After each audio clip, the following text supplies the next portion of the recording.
요즘 우리나라와 일본과의 관계 때문에 걱정도 되고, 또 많은 사람들은 실질적인 피부로 여러 가지 불편함을 느끼기도 할 겁니다.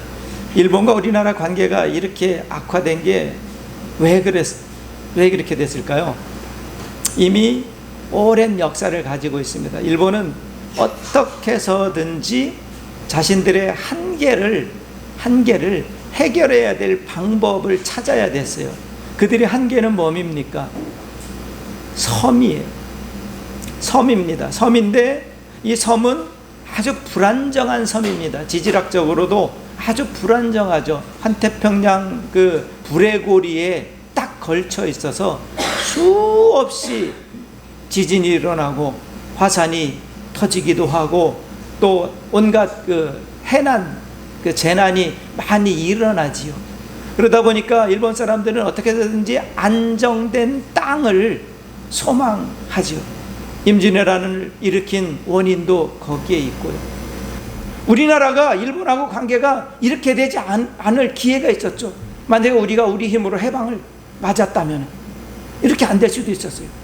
그런데 우리 힘으로 해방을 못했어도 남북이 분단만 안 됐으면 일본은 지금도 우리보다 못 살 가능성이 훨씬 많아요. 확률적으로. 왜? 남북이 분단 안 됐으면 한국전쟁이 일어나지 않잖아요. 한국전쟁이 일어나지 않았다면 일본은 재기할 가능성이 없었어요.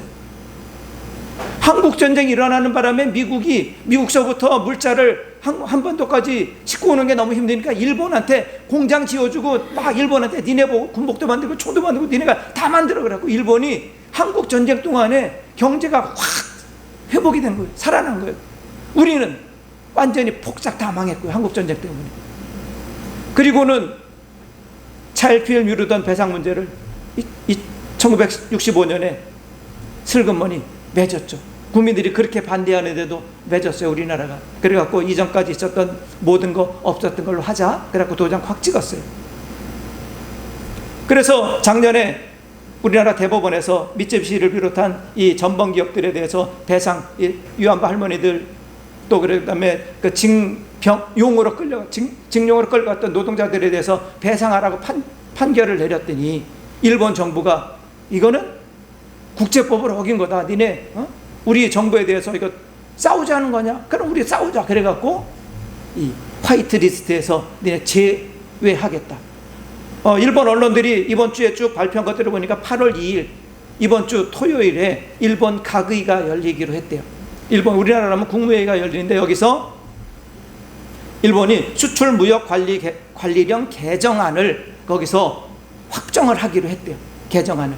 그 개정안의 주된 내용이 뭐예요?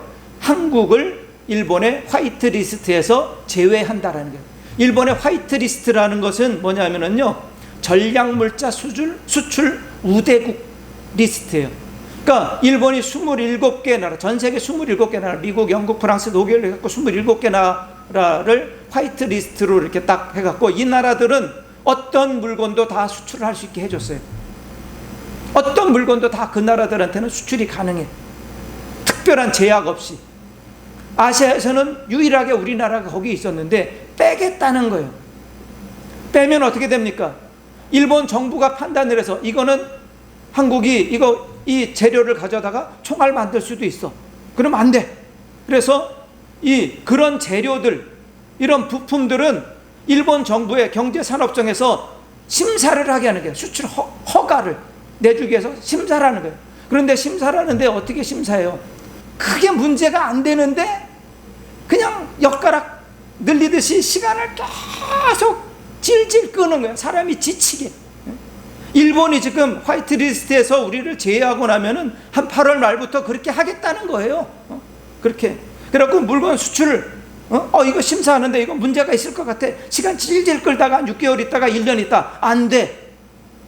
그러려고 하는 거예요. 자, 무슨 뜻입니까? 한국을 자기네들의 입맛에 맞도록 조련하겠다는 거예요. 훈련시키고 조련시켜갖고 우리가 일본한테 깨갱깨갱 하면서 주인님 간식 하나 더 주세요. 강아지가 혀 낼름낼름하고 얌전 떠는 것처럼 만들겠다는 게 지금 일본의 속셈인 거예요. 이 상황을 우리 많은 국민들이 정말 심지어 초등학생들까지도 안 사요, 안 가요, 안 써요 뭐 하면서 운동을 하고 있잖아요. 우리가 잘 몰랐던 일본산 제품들을 조사해가지고 애써서 수고해서 조사해서 그 사람들에게 알려주는 사람도 있어요. 그런데 어떤 특정 언론과 정당에서는 그냥 오히려 일본 정부를 편들죠. 우리는 일본한테 절대로 그러면 안 돼. 우리는 해봐야 맨날 지고 해봤자 우리만 손해니까 일본 심기 건드리면 안 돼. 일본한테 잘못 보이면 안 돼. 뭐 이러면서 일본을 오히려 옹호하고 두둔하는 그런 사람들이 있습니다. 아주 일부라고는 하지만 그 일베라고 하는 사람들이 그런 인증샷 유니클로 해갖고 물건 막 싹 쓸어왔다 그러면서 이번 기회에 우리가 일본을 살려야 된다고, 일본 기업 살려야 된다고, 일본 물건 사주자고 막 그러는 사람들도 물론 있기도 하다 그러죠. 한 야당 원내대표는 그 야당이 요즘 친일파라고 하는 게 친일파 프레임에 갇혀갖고 자기네가 뭘 옴짝달싹을 못하겠으니까 여당 국회의원들 중에 친일파 우선이 더 많다 뭐 그런 얘기도 했다고 그러죠. 그런데 누가 친일파입니까? 물론 부모가 친일파였는데, 조상이 친일파였는데 회개하지 않고 숨기고 있고 아직도 자기네 그 본색을 숨기고 있는 사람이 있다면 물론 친일파죠. 그런데 지금 더 중요한 건 뭡니까? 저는 그렇게 부릅니다. 신친일파들, 현재 친이라는 사람들이 더 문제인 거죠. 더 문제인 거예요. 노자의 도덕경 제2장에 이런 말이 나옵니다. 공성이 불거라는 말이 나와요. 공성이 불거. 공을 이룬 후에는 거기에 머물지 않는다는 거예요. 뭔가 이룬 후에는 거기에 머물지 않아야 돼요. 왜요? 물이 고이면 썩거든요. 사람은 무엇을 이룬 뒤에 거기에 머물러 있으면 그것을 놓기 싫어져요. 그렇죠? 그것에서 벗어나고 싶지 않아져요. 지키려고 해요. 그러다 보니까 거기에 노예가 돼버려요. 그래서 이제까지 살아왔던 모습이 변질되기 시작하죠. 물 새고, 우리 교회처럼 우리도 이렇게 내려오면 계단 내려오면은 곰팡이 냄새가 막 납니다. 계속 요즘 날씨가 습하다 보니까 물 새고 냄새나는 지하에서 개척교회 할 때는 그렇게 겸손하고 욕심 없었던 분이 막 교회가 성장하고 규모가 커지면은 목사가 아니라 CEO가 되죠. 다 CEO예요. 마인드가 그렇고 다 CEO. 하나님께서 이제까지 함께 하셨던 그 모든 과정들이 다 자기의 노력, 자기의 업적, 자기의 공로가 돼요. 교회도 성도도 재정도 다 자기 것이 돼요. 그래서 교회 재정을 자기 마음대로 유용하고 횡령하고, 그래서 뉴스에들 나오고 잡혀가고, 지금도 뭐 그 감옥에 최근에 징역 3년 받았고 감옥에 가 있는 큰 교회 목사들 몇 명 있잖아요. 그것을 숨기려고 막 불법을 저지르면서까지도 어떻게 해요? 자기 편을 자기 담임 목사로 다시 세워야지 자기 부정이 드러나지 않을 것 같으니까 자기 아들을 세습을 시키는 거예요. 교인들은 하나님 나라의 백성이 아니라 담임 목사의 그 논리에 막 맨날 세뇌돼 갖고 그 목사표 그 교인이 되는 거예요. 하나님 나라의 성도가 아니라 그 교회의 교인인 거예요. 그래가지고는 그 불법을 옹호하는, 그 잘못된 목사를 옹호하는 홍위병 역할을 막 하잖아요. 그것이 어떻게 교회겠어요? 그런 곳이 하나님께서 계실 것 같아요? 저는 아닐 것 같아요. 내려놓을 줄을 모르니까 이미 자기가 이룬 것을 그냥 움켜잡으려고 하다 보니까 자꾸만 취해지는 거죠. 지금 몇몇 대형 교회들의 문제 때문에 한국교회가 한국교회의 신뢰가 아주 위기를 맞고 있습니다. 교회는 이미 자정 능력을 잃었다고 비판하는 이 세상 사람들의 비판에 대해서 뭐라고 할 말이 없어요. 할 말이. 교회는 이 음란하고 타락한 시대의 논리와 문법을 그대로 따라다녀서는 안 돼요. 오히려 우리가 하나님의 백성이고 하나님의 교회의 성도라면 눈을 크게 뜨고, 영의 눈을 크게 뜨고 정말 역사가 앞으로 나아갈 수 있도록 우리 교회가 역사를 이끌어가는, 이 대한민국의 교회가 대한민국의 역사를 이끌어가는 그런 역할을 해야 된다고 저는 생각합니다. 물론 그리스도인들에게도 이루고자 하는 세상적인 목표와 목적이 있어요. 그것이 부일 수도 있고요, 정치 권력일 수도 있고요, 또 사회적인 지위와 명성일 수도 있어요, 특정 직업을 갖는 것일 수도 있어요, 개인적인 성취를 위한 것일 수도 있어요.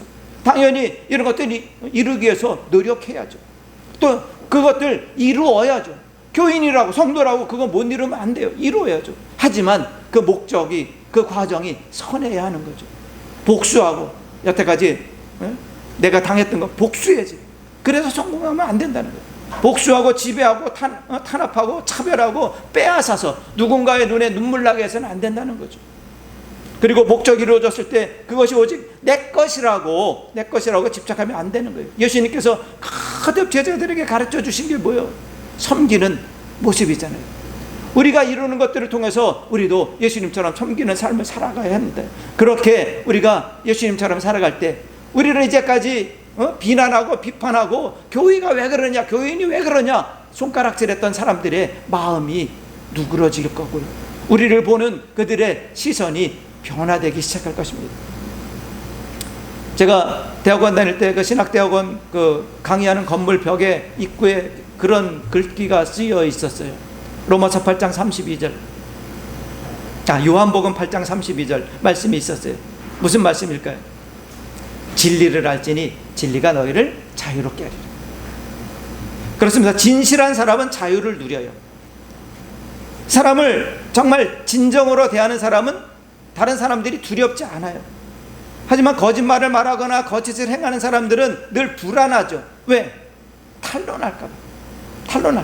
무의식적으로 말하다가 탄론할까 봐, 무의식적으로 행동하다가 탄론할까 봐 늘 전전긍긍하게 돼요. 어제 뉴스엔조이라고 하는 그 기독교 매체에 이런 제목의 기사가 실렸습니다. 번영 신학 상징 미 수정교회 가톨릭 성당으로, 그리고 부재로서 긍정의 힘 원조 슐러 목사 가족 경영으로 파산, 매입 리모델링 비용만 1,500억 원. 자, 수정교회라고 여러분들 들어보셨을 거예요. 크리스탈 처치. 근데 처치라고 안 해요. 그 교회는 대성당이라고 해요. 수정 크리스탈 대성당. 기독교 개신교인데, 이 슐러라고 하는 사람이 TV 방송으로 다 대박을 친 분이에요. 이분의 설교는 뭡니까? 긍정이에요. 긍정의 힘. 우리가 잘 아는 긍정의 힘 하면은 누가 있죠? 조엘 오스틴 긍정의 힘 책 아주 대박 났잖아요. 우리 집에 저한테도 어디 있어요. 긍정의 힘. 근데 조엘 오스틴이 그 긍정의 힘이라는 것을 쓰고 긍정을 얘기할 때 모델로, 그 스승으로 영적인 어떤 멘토로 삼은 분이 슐러 목사예요. 이분이 TV 설교를 하면은 본방사수하는 미국인들이 1,000만 명, 그러니까 그 구독자가 1,000만 명 이상인 대박이 난 거예요. 성경 본질적인 예수 그리스도와 복음이 아니라 긍정파리를 통해서 교회가 대박이 난 거예요. 돈이 막 들어오고 사람들이 모이니까 교회를 건축하는데 대형률이 만장짜리 유리로 다 건물을 씌운, 그래서 크리스탈, 그 구조가 피라밋 구조예요. 피라밋 구조. 내용, 그 의자들도 다 피라밋처럼 계단식으로 되어 있어요. 하나님의 교회가 그럴지는 않죠. 피라밋으로 다 계층화 시킨 거예요. 2,700석을 피라밋처럼 만들었어요. 거기에 세계에서 가장 큰 파이프 오르간을 설치했고요. 그리고 회중석, 회중들, 그리고 시청자가 늘어나니까 계속 확장을 합니다. 사무실, 강의실 안내소, 그냥 조각공원 같은 정원, 거기다 심지어는 높이가 70m가 넘는 종탑을 세워요. 약 25층짜리 아파트에 버금가는 종탑만, 바벨탑 같은 종탑을 세워요. 그리고는 나이가 늙자 자기 아들에게 물려줘요. 세습을 시켜요. 그런데 아들이 그걸 감당을 못하고 2년 만에 죽어요. 그랬더니 그걸 다시 딸한테 세습을 시켜요. 그러면서 여러 가지 문제들이 드러나죠. 공금횡령이라든지 그 방만한 경영, 이런 것들이 이슈화되어서 문제가 나서 교회가 파산했어요. 캘리포니아 오렌지 카운티의 그 거대한 교회가 파산했어요. 그것을 누가 샀습니까? 캘리포니아 오렌지 카운티의 그 가톨릭 교구에서 이것을 샀어요. 약 680억 원에 사가지고 2012년 6월 9일 날 사가지고 7년 넘게 리모델링을 해서 바로 지난주 7월 17일 날 성축식, 그러니까 우리말로 하면 준공식, 헌당식을 한 거예요. 리모델링 비용만 860억 정도가 들었어요. 그래서 약 1,500억 원을 들인 거예요. 여러분들, 그 전에 그런 말들 유행했었죠. 한 방에 훅 간다. 그런 말들 했잖아요. 왜 한 방에 훅 갑니까? 뭔가 본질에서 벗어나니까 그러죠. 본질에서 벗어나면 잘 되는 것 같지만 한 방에 훅 가요. 훅 가요.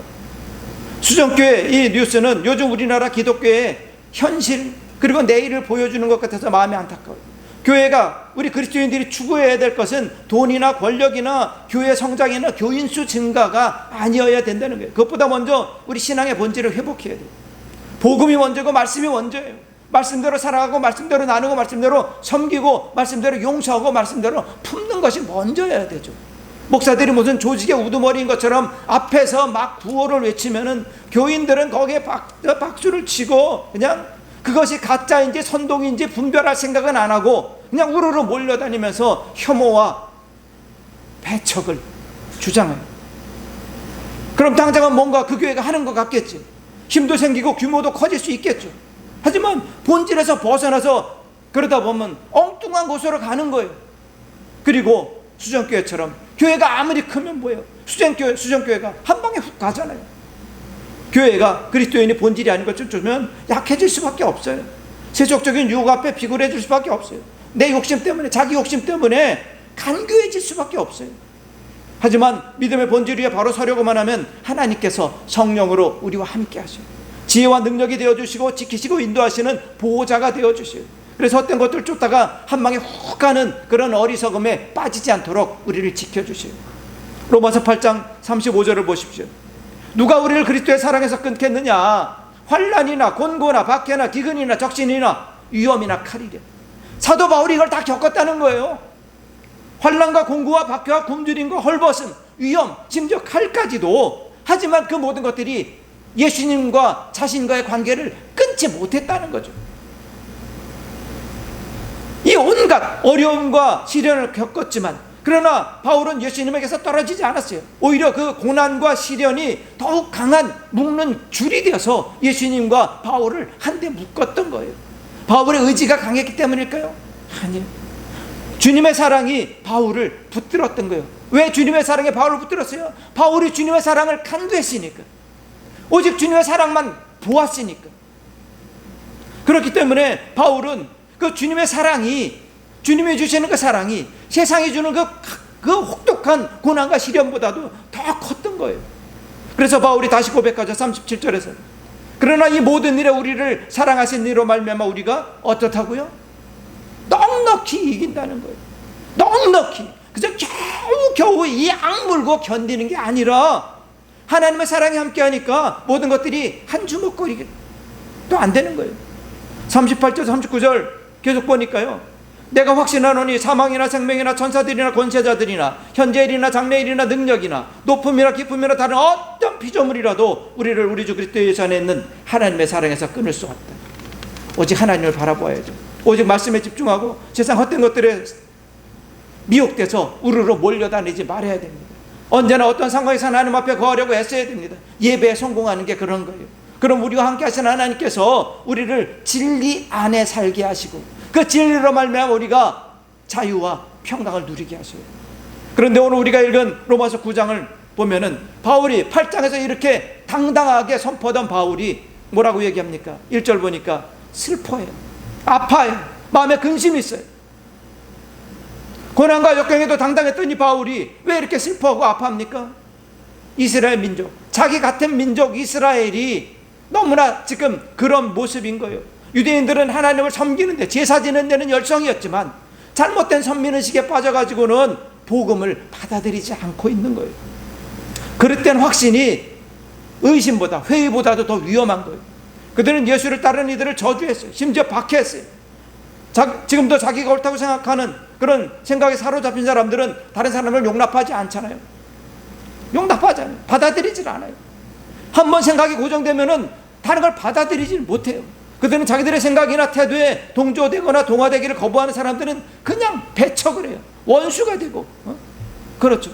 모든 근본주의와 배타주의는 어디서 출발해요? 내가 옳다라는 것에서 출발하는 거예요. 나만 옳다 생각하니까 근본주의자가 되고 배타주의자가 되는 거예요. 유대인들은 말씀에 말씀을 새롭게 바라보시고 가르쳐 주시는 예수님을 받아들이지 못했어요.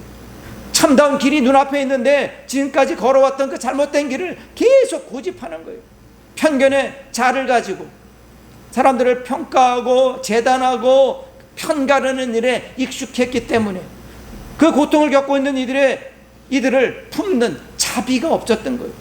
스스로 선민이라고 주장하면서, 스스로 구원받은 백성이라고 주장하면서 사실은 구원받은 사람답게 살지 못했던 거예요. 바울은 그런 유대인들의 모습 변에 슬프고 아팠던 거죠. 그래서 3절에서 뭐라고 얘기합니까? 나 형제 곧 골육의 친척을 위하여 내 자신이 저주를 받아 그리스도에게서 끊어질지라도 원하는 바다. 나는 끊어질지라도 내 동족들이 구원받기를 원합니다라는 거죠. 4절에 그들이 왜요? 이스라엘 사람, 그들에게는 양자됨과 영광과 언약들과 율법을 세우신 그가 예배와 약속들이 있는데, 그런데 정작 그렇게 살지 못하기 때문인 거예요. 미국의 평화주의자로 알려진 윌리엄 슬론 코핀 목사라고 하는 사람이 이제 이런 말을 했다고 그래요. 세상에는 세 부류의 애국자가 있다. 두 부류의 나쁜 애국자와 한 부류의 좋은 애국자다. 나쁜 애국자들은 무비판적 연인이자 애정 없는 비평가다. 좋은 애국자들은 그들의 국가와 사랑 싸움을 계속한다. 이들의 싸움은 연인이 세계형한다. 흔히 그런 말들 많이 했죠. 사랑의 반대말은 증오, 무관심이라고 그러잖아요. 그런 거예요. 나쁜 애국자는 자기의 유익을 위해서는 쌍심지를 켜지만 그렇지 않은 거에서는 무관심해요. 그런데 좋은 애국자는 어떻게 해요? 자기의 유익이 아닌데도 그 자기의 나라를 위해서 계속 부딪히는 게 나라에 돌 던지고 화염병도 던지고 때로는 자기 나라인데도. 왜? 자기 나라가 바로 서기를 원하기 때문에 그런 거예요. 나쁜 애국자는 나라의 맹목적인 사랑에 빠진 사람들, 그래서 국수주의자들을 이렇게 표현하고 있죠. 국수주의자, 나라를 위한다면서 사상권과 딴지 거는 사람들, 이런 사람이 나쁜 애국자죠. 이런 사람들은 늘 법과 정의를 내세워요. 그렇죠? 맨날 법과 정의, 원칙 뭐 이런 거 내세워요. 그런데 고통받는 이웃에 대해서는 늘 눈을 감죠. 노동자들이라든지 이런 사람들 노조에 갖고 어떤 그 조그만 권리를 주장하면 배때기 불러서 그런다고 그래요. 귀족 노조니 뭐 그래요. 자기가 거기 있으면 아마 더 했을지도 몰라요. 우리나라를 우리나라 이 사회와 우리 이 사람들을 무너뜨리는 아주 나쁜 것들 중에 그 폐해의 원인 중에 하나가 TV잖아요. TV 중에 보면은 예능 프로들을 보면은 공통적으로 어느 방송이든 예능 프로에 나오는 그 출연자들이 막 무슨 벌칙 같은 거 할 때 꼭 하는 말이 있죠. 무슨 말 있죠? 나만 아니면 돼요. 나만 아니면. 다른 사람이 어떤 곤란, 어떤 어려움, 어떤 고통을 당해도 나만 아니면 돼. 그런데 이 나만 아니면 돼가 몇 년 전부터 우리나라 그 예능 프로에 아주 기본 이 틀이 돼버렸어요. 그러니까 사람들이 다 그런 거예요. 나만 아니면 돼. 나만 아니면. 나쁜 애국자가 되면 안 돼요. 말로는 애국 말하는데 그 애국은 자신의 기득권, 자신의 이익을 지키는 것인 거예요. 그래서 수시로 변절하죠. 자기들끼리 똘똘 뭉치죠. 아주 배타적이에요. 그러면 안 되죠. 그리스도인은 하나님 나라의 모범 시민인 거죠. 우리는 하나님 나라의 모범 시민이어야 돼요. 오직 말씀과 예배로 하나님께 영광 돌리는 사람이래야 돼요. 그럴 때 부어주시는 만나처럼 부어주시는 하나님의 은혜, 하나님의 복으로 우리가 날마다 충전되는 그런 삶을 살아야 돼요. 그래서 세상에 나가서는 무엇으로? 빛으로, 소금으로 살아야 돼요. 믿음으로는, 신앙으로는 꼴통 보수가 돼야 돼요. 우리는 말씀과 예배에 충실해야죠. 복음에 충실해야죠. 뭐 긍정이니 이런 게 아니라 복음과 말씀에 충실해야 되는 거예요. 그리고 세상에 나가서는 빛이 되고 소금이 돼요. 햇빛이 누구한테만 비치고 누구한테는 안 비칩니까? 똑같이 다 비치잖아요. 우리는 세상에 나가서 누구에게나 똑같이 빛이 돼서 하나님의 사랑, 예수님의 사랑을 다 똑같이 비춰줘야 돼요. 소금이 누구한테는 짜고 누구한테는 씁니까? 누구한테나 똑같이 소금은 짜야 돼요. 우리는 누구한테나 가서 복음을 얘기해야 돼요.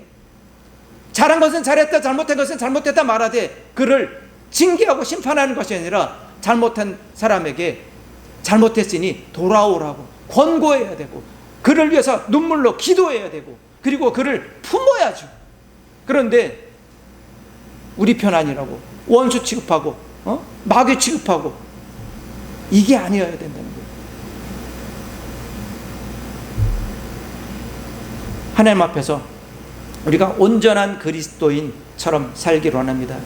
우리 하나님 앞에 그리스도인 되고, 내가 살고 있는 이 대한민국에 정말 사랑하는, 그래서 내가 살고 있는 이 대한민국이 잘못되지 않도록 때때로 회초리도 드는 그런 좋은 애국자가 될 수 있으면 좋겠어요.